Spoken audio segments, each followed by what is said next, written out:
Bonjour, ici Nassif Toukoro et bienvenue au module 9 du cours du FENU et de l'IDEP sur la transformation numérique inclusive. Dans les modules précédents, nous avons vu que les gouvernements africains peuvent promouvoir la transformation numérique par un grand nombre de mesures politiques dans un large éventail de domaines. Étant donné que les ressources et les capacités sont limitées, il est nécessaire de donner la priorité à certaines mesures par rapport à d'autres. Pour aider les gouvernements à établir des priorités, le Fonds d'équipement des Nations Unies, avec le soutien du PNUD, de l'UNDESA, de la GSMA, de la CNUSED et de l'UE, a élaboré le tableau de bord de l'économie numérique inclusive, dont l'acronyme est IDES. Dans ce module, je vais vous parler de ce tableau de bord de l'économie numérique inclusive.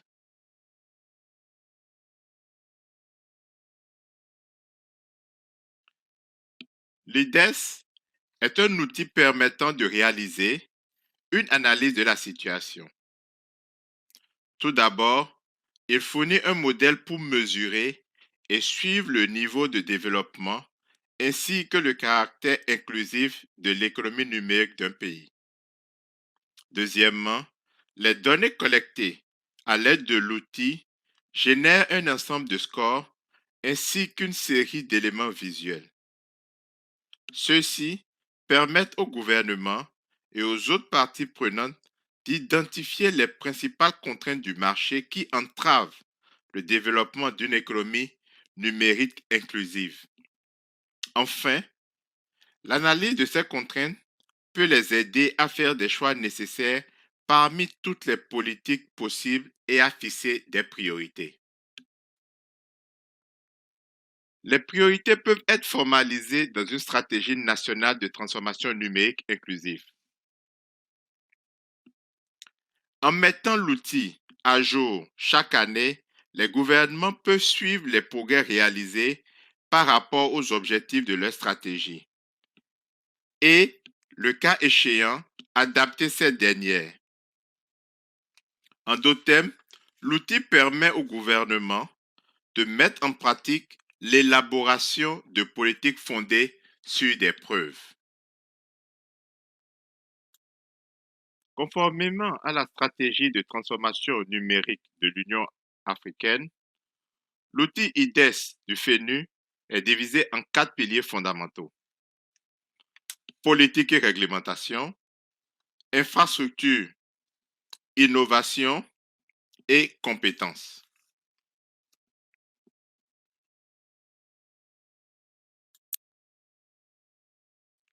L'objectif de l'outil est de placer l'inclusion au cœur du processus décisionnel d'un pays concernant sa transformation numérique, conformément au principe selon lequel ce qui est mesuré est géré.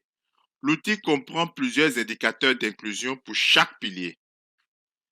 Ces indicateurs mesurent le degré auquel différents segments du marché sont ciblés ou atteints, à savoir les femmes, les jeunes, les personnes âgées, les réfugiés, les migrants, les micro, petites et moyennes entreprises, les personnes handicapées et les habitants des zones rurales.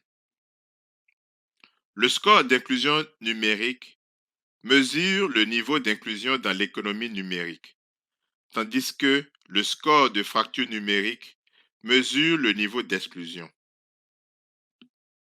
Le score d'intégration du genre et le score de fracture du genre sont des sous-corps d'intégration du numérique et du score de fracture du numérique. Voici un visuel généré par l'IDES. Il montre que dans cet échantillon de pays, le score de l'économie numérique est de 39%. Cela signifie que ce pays a encore beaucoup de chemin à parcourir pour atteindre le score maximum de 100%. Le score global d'inclusion numérique est de 48%.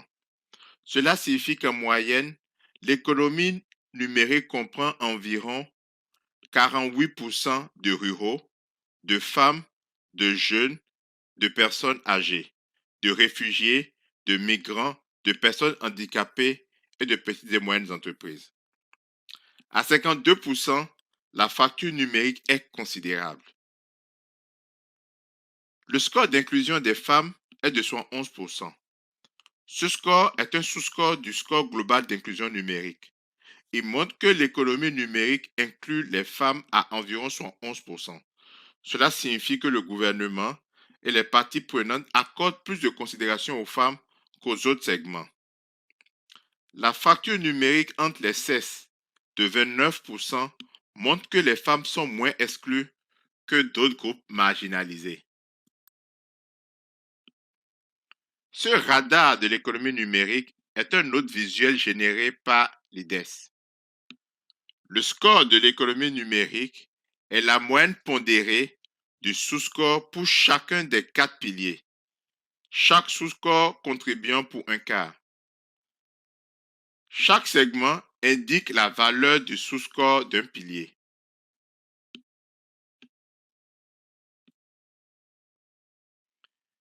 Il s'agit d'un troisième visuel généré par l'IDES.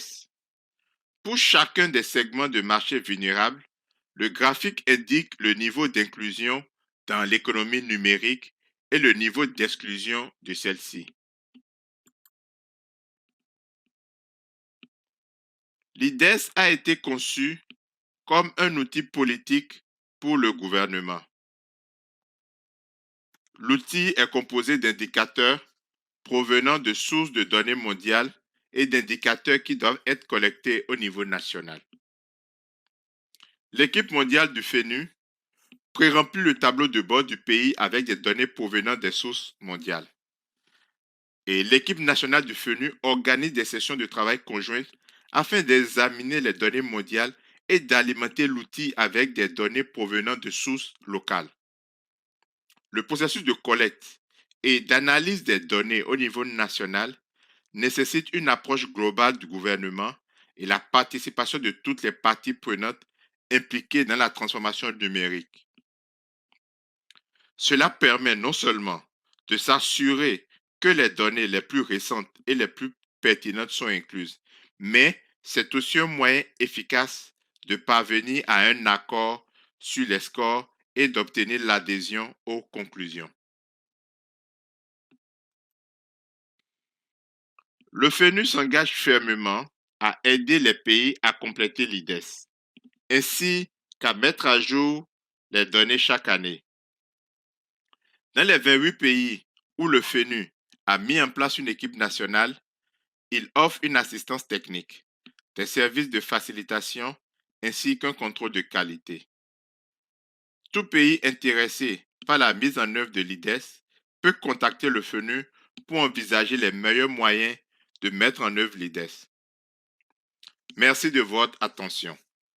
Dans le prochain module, nous parlerons des stratégies de transformation numérique inclusive et de la manière dont elles peuvent être construites et suivies avec l'aide d'IDES.